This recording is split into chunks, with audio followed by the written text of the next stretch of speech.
Hey Queenies! Well, if you've seen the film Bohemian Rhapsody, you will remember the scene where their manager, John Reid, is savagely fired by Freddie and kicked out of the limousine. Well, it didn't really happen that way. But on February 1st, 1978, Queen did sever their relationship with John Reid, their manager.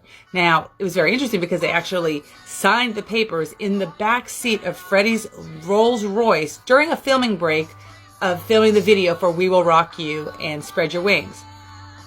Now, there's a lot of little controversy about why John Reid was fired because you hear it on both sides, right? You see the movie and you think he was just fired because he wanted to put Freddie as a solo artist. And then you see people that say, no, they just went there, his contract was just up and, everything was amicable. Well, yes and no, right? Yes. So, did Freddie have issue with John Reid? They did. I'm sorry, did Queen have issues with John Reid? Yes, they did. And one of the reasons that they did have some issues with John Reid is that he was sort of trying to push the marketing and everything around Queen, around Freddie.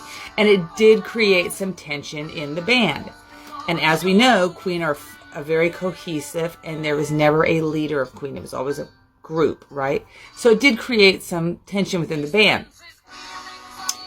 But they liked John Reid, but they did think that they could do it themselves. John Reid's contract did come up, and when it came time, they decided, yes, it is time for us to move on and do our own thing. And they did that. But John Reid himself even said it was the kindest firing he'd ever had. That, there was just no bad blood there. And so, but it wasn't entirely true that it was just his contract was up, because they did actually have issues with John Reid. But not anything like what the Bohemian Rhapsody film portrayed.